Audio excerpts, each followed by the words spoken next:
سلامونه تاسو ګورئ هم پښتون او زه یم متنزیب یوسفزی د ټولو نه اول وړاندې کوو د نن ورځې مهم خبرونه.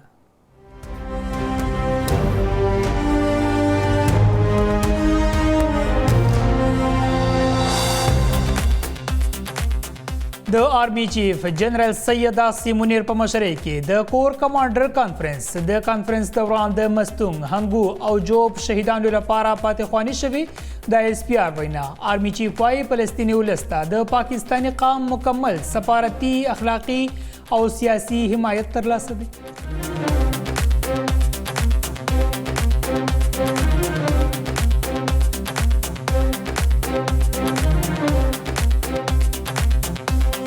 په سایفر کیس کې د پاکستان تحریک انصاف چیئرمین او پشام محمد قریشي فردي جرم نه دی لګولی شوی.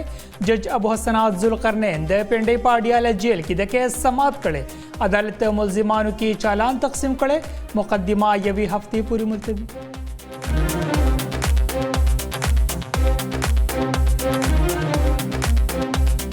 نگران خارجه وزیر جلیل عباس جیلانی به او آئی سی ایگزیکٹو کمیٹی ہنگامی اجلاس کی گډون کوي.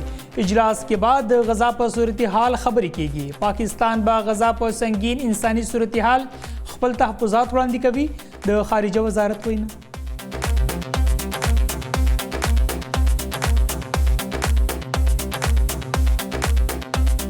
د جماعت اسلامي امیر سراج الحق وايي صرف بیانونو سره کار نه چلیږي. فلسطین لپاره ملي ګامونه پورته کول پکار دي. مغربي ملکونه که د اسرائیل مرستې کوي نو موږ ولې فلسطین لپاره مخکې نشو تللی. الخدمت فاونډیشن نیټ ورک دا وخت غزه، ترکی او مصر کې موجود دي.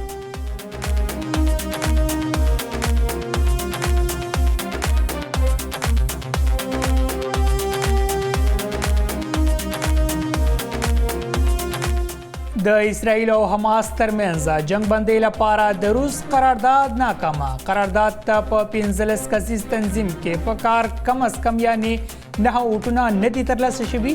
د قرارداد د مسودې په حق کې 15 او په مخالفت کې 4 اوټونه اچول شوي.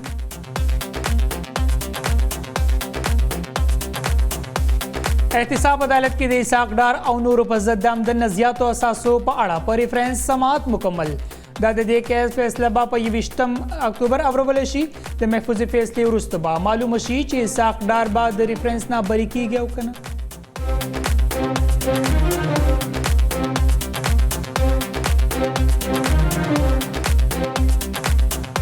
سپریم کورټ د بجلی لوډ شیډینګ متعلق د پیښور های کورټ فیصله کلدم ګرځولې. جسټس اجاز الحسن په مشرۍ کې 3 رکنی بینچ د پیسکو د اپیل منظوري ورکړي. د لوډ شیډینګ ختمولو لپاره د پیښور های کورټ حکم د قانون خلاف دی. د عدالت ریمارکس.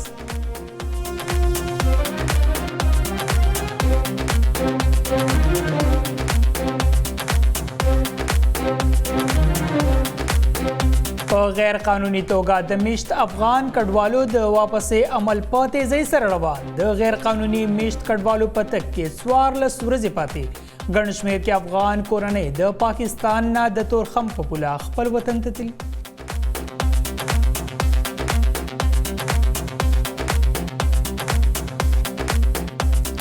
د ډالر د بې قدرۍ سلسله روانه. په انټر بانک کې د روپۍ په مقابله کې ډالر په نرخ کې نور کمی. د ډالر نرخ 280 روپو او 80 پیسو ته راکم شوی.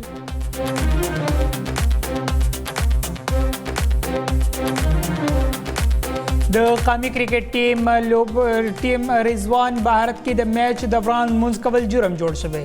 د ورلد کپ یو میچ دوران کې په ګراوند کې د محمد رضوان منځ کولو یو هندو وکیل خفه کړی. ګراوند کې منځ کول د آئی سی سی د قوانینو خلاف عمل دی. هندو وکیل د کرکټ نړیوال کونسل ته د رضوان خلاف شکایت کړی.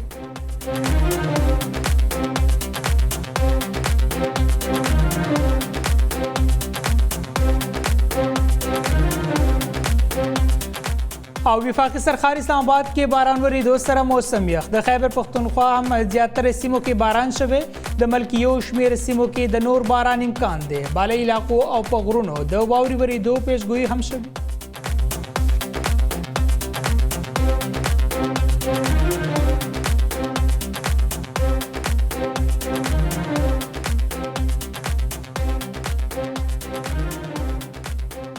مهم خبرونه تاسو کتل. تفصیلی خبرونه لبرازو د یو لنډ شان د مینه پس.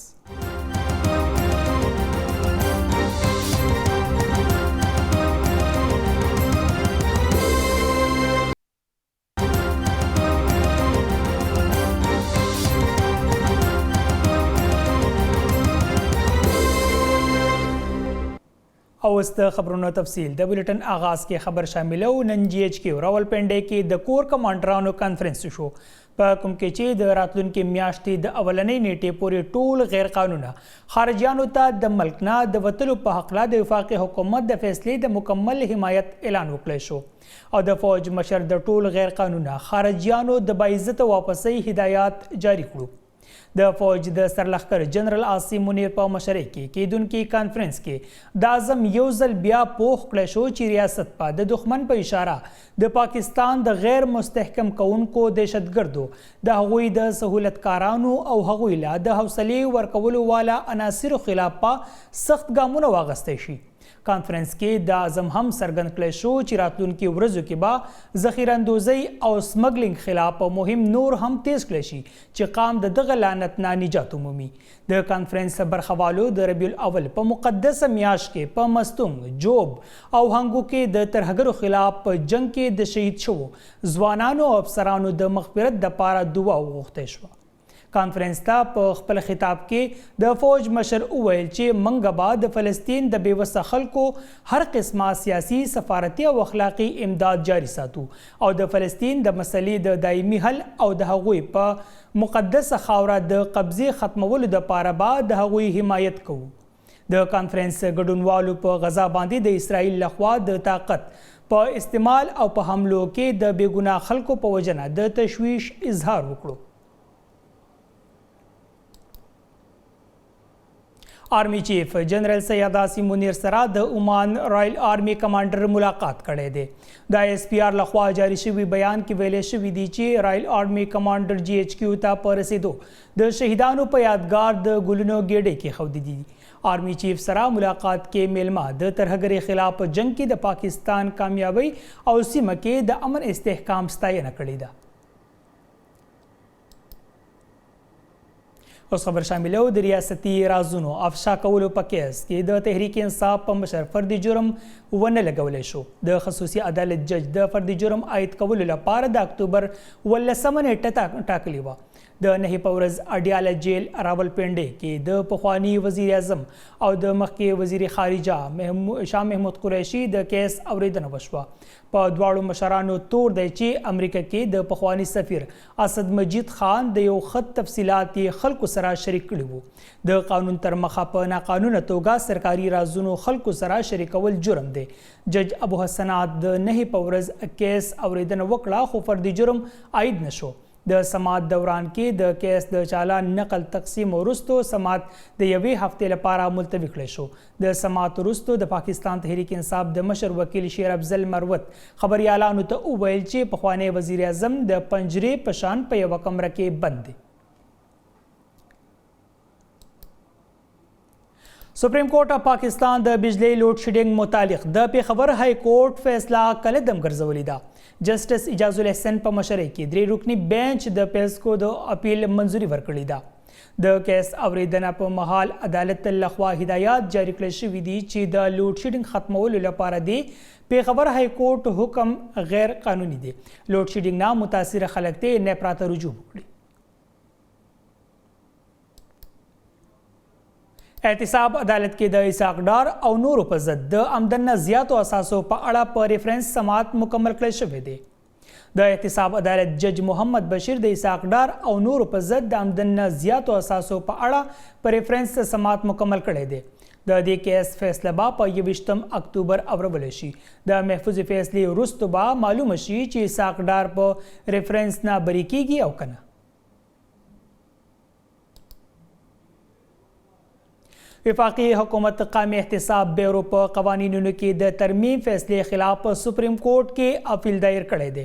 پخوانی چیف جسټس عمر عطا بندیال ستمبر کې د ملازمت ختمېدو په اخیره ورځ د نیب ترامیم خلاف د تحریک انصاف د مشر په درخواست ترامیم منسوخ کړي وو. ترامیم منسوخ کولو سره د ځینې اهمو سیاسي مشرانو خلاف زاړه کیسونه بحال شوي. دغه مشرانو کې پخوانی صدر آصف علي زرداري او شپږ پخوانی وزیر اعظمان هم شامل دي. د وفاقي حکومت په اپیل کې ویلی شوي دي چې قانون سازي د پارلیمنت اختیار دی. درخواست کې دا هم ویلی شوي دي چې نایب ترامیم د بنیادي حقونو خلاف ورزي نه ده. د سپریم کورټ فیصله د پارلیمنت اختیار نه تجاوز کولو په معنی ده. د کومو پخواني وزیر اعظمانو خلاف چې کیسونه بحال شوي هغوی کې نواز شریف، یوسف رضا ګیلاني، شهباز شریف او شوکت عزیز شامل دي. د پاکستان خارجه وزارت وایي وزیر خارجه جلیل عباس جیلانی با د فلسطین په حالاتو غور لپاره د اسلامي هیوادونو په کانفرنس کې ګډون وکړي. د اسلامي ملکونو د همکاري تنظیم OIC د هنګامي کانفرنس د سعودي عرب په جده ښار کې د اکتوبر په 18 رابللی دی. د خارجه وزارت بیان وایي چې د خارجه وزیرانو په سطح غونډه کې به د غزا د حالاتو محاصرې شوي ښار کې د بشري مرستو جایزه واخلي. دا یو بیان تر مخه ښاغلی جیلاني با د غزا کې د اسرائیلي حملو له امله د خلکو د حالاتو په اړه د پاکستان تشویش څرګند کړي. پاکستانی خارجه وزیر با په فوري توګه د جنگ بندۍ، د غزا محاصرې ختمولو او بشري مرستو د رسولو غږ وکړي. ښاغلی جیلاني با د کانفرنس په څنډه کې د ځینې ملکونو خارجه وزیرانو سره ملاقاتونه هم وکړي.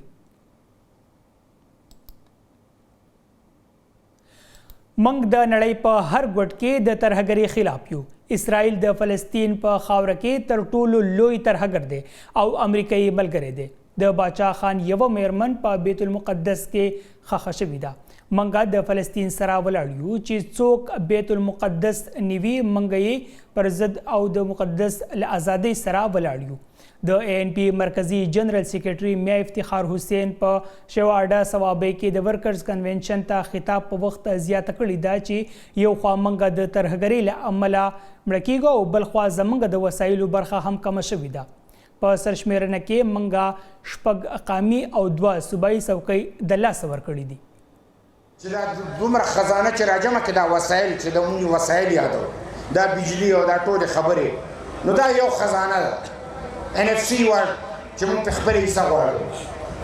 زمونږ په وخت کې چې مونږ کله د دې خپله حصه غوسته، نو مونږ د دهشتګردۍ په نوم 1% 1% زیاته غوستې وه.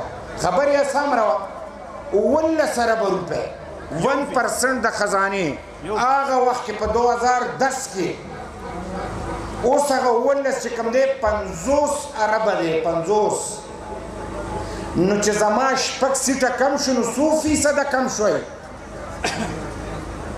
نو چې مونږ په دې کې 6% هم کم شو، نو 100 اربه روپۍ دنه لاړې. نو پښتنو سره لوبې کوي، لوبې. ای د پاکستان حکمرانانو د حساب کتاب په نوم د پښتنو خېټه او زمونږ خزانه لوټوي. د کاروباري هفتې په 2 ورځ هم د امریکایي ډالر بانکي قیمت کې کمی شوی دی. د 9 په ورځ د پاکستاني روپۍ په مقابله کې ډالر 1 روپۍ او 23 پیسې ارزان شو. د سره د کاروبار په آغاز کې د $1 تبادله په 215 روپۍ او 80 پیسې وشوه. تیرو 15 هفتو کې د ډالر قیمت شاوخوا 13 روپۍ پریوتی دی. د کرنسۍ کاروباریان وایي د ډالر قیمت کې د کمی لویه وجه د ډالر غیر قانوني کاروبار او سمګلینګ مخنیوی دی. بلخوا د 9 په ورځ هم د کاروبار آغاز مثبت و او سل انډکس کې د 1.8 پوینټس اضافه وشوه.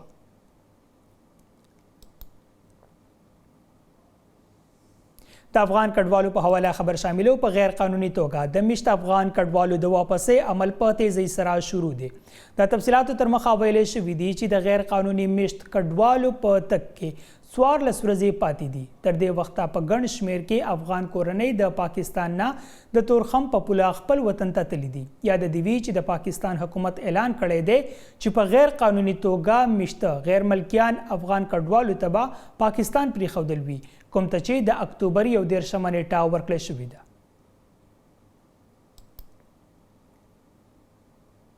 د اسرائیل او حماس ترمنځ جنگ بندۍ لپاره د روس قرارداد ناکامه شوی.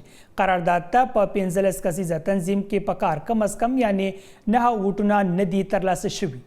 د قرارداد د مسودې په حق کې 15 یا مخالف کې 4 ووټونه اچولې شوي دي. 6 ملکونو په دغه ووټینګ کې برخه نه ده اخیستې.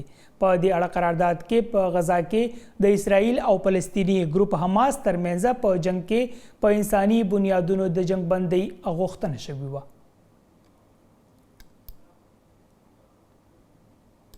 اوس خبر شاملو نوښار کې د ډزو بیلابیلو پیښې رامنځته شوي دي چې پکې 2 کسان وژلې شوي دي.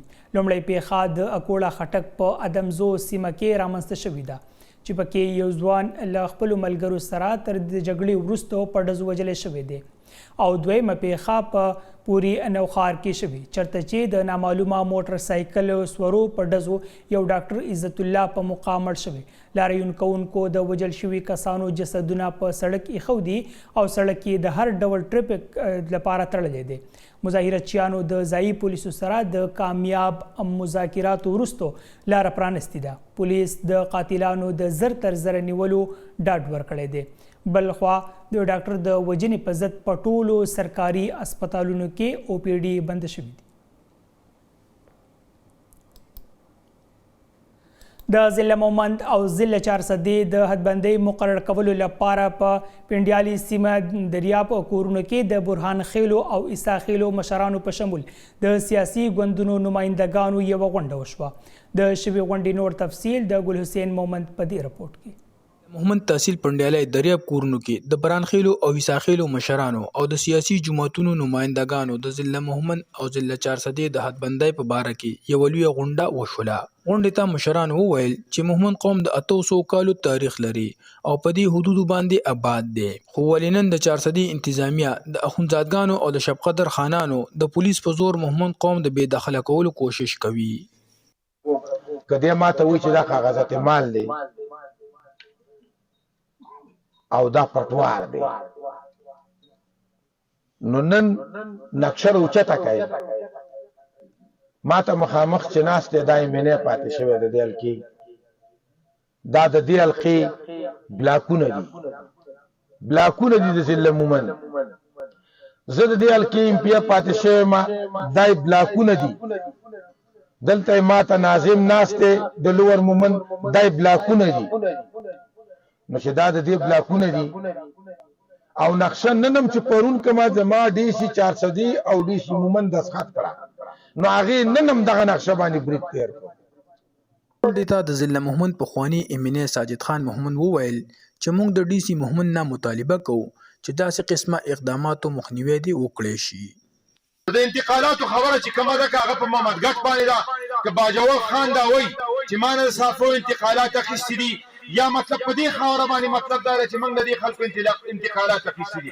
انتقالاتو څه موږ نه منو.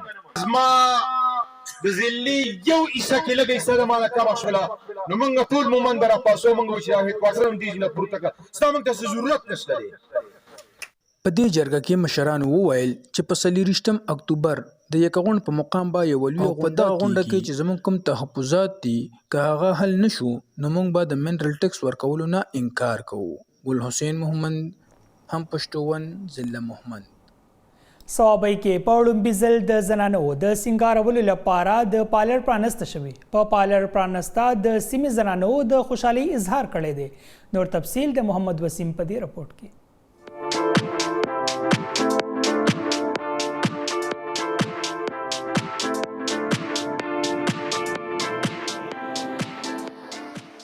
یو داسې وخت و چې صوابۍ کې به فالر یعنی سینګارتون جوړول یو عجیبه کار ښکارېده. اوس په صوابۍ کې میرمنو ته د ځان سینګارول لپاره په لومبي ځل فالر کولاو شوی دی. په فالر کې کارکوونکي میرمن اقرا هم پښتون ته وایي چې دا ډېر د وړ خبره ده چې په خپله علاقه کې راته د روزګار موقع ترلاسه شوه. بالکل مشکلات نشته او دا زموږ لپاره ډېر زیات ښه دغه دی چې موږ دلته کې راووتو، مطلب موږ ځان دپاره جنکو لکه زموږ معاشره کې داسې خاص دغه نه ورکوي جنکو له، او موږ راغلو ځان دپاره موږ لکه مطلب دلته چل زده کړو او اوس په جوب باندې یو زموږ ښه سیټل نه، او دلته هېڅ مشکلات هم نشته. دلته چې کوم خلک دي نو هغوی هم ښه مطلب لکه خوشحاله دي، زموږ کسټمر هم زیات دي او دغه د هېڅ مسله هم نشته.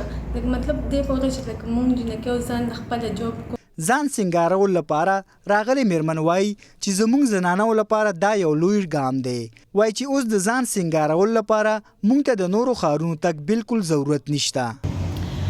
زموږ جنکو دپاره او ینګ جنریشن دپاره دا ډېر ښه پلیټفارم جوړ شو. اوس پېښور اسلام آباد ته تلو ته موږ ته ضرورت نشته ځکه چې خو روډ سره نږدې دی. بل دا دی چې اکسیسیبل د ټولو کسانو ته زموږ دپاره دا ډېره غټه خبره ده.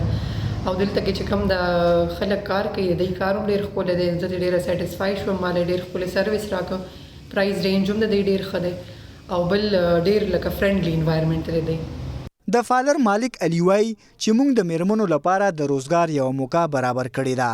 که دا زنانه خپل رزق په خپله ګټي نو چاته به مجبوره پاتې نشي. دا مونږه صوابای جنکو لپاره یو سہولت او یو پلیټفارم جوړ کړ چې په دې کې مونږ دلته جنکو له ټریننګ هم ورکو او میک اپ سروسز هم پرووایډ کوو. نو چې کوم جنکای به ته پېښور اسلام آباد یا مردان ته تلې اوس هغوی ته په خپل صوابای کې او سہولتونه برابریږي او مونږ هم ولا د میک اپ یو سیټ اپ جوړ کړو. دی وایي چې دلته به غریب جنکو ته د میک اپ زده کړو مفت موقع هم ورکولی شي.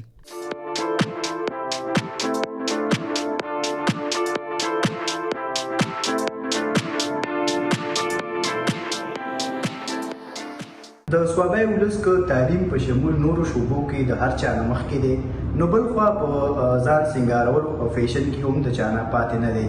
محمد وسیم هم پښتو ون صوابای. د ورلد کپ یو میچ دوران کې په ګراوند کې د محمد رضوان منځ کولو یو هندو وکیل خفه کړی دی. هندو وکیل د کرکټ نړیوال کونسل ته د رضوان خلاف شکایت کړی دی چې ګراوند کې منځ کول د ICC د قوانینو خلاف عمل دی. وکیل دا هم ویلي دی چې سټیډیم کې منځ کول د لوبو د روح په ضد کار دی. دی وایي چې رضوان منځ کولو سره د ښودل غواړي چې مسلمانان دي. مسلمان دی. رضوان د نیدرلینډ خلاف میچ کې د اوبو څښلو وقفې دوران کې منځ کړی و. هندو وکیل وایي چې رضوان میچ ګټل د غزا د خلکو په نوم کړی چې د دې عمل د هغه مذهب او نظریات څرګند کړي دي.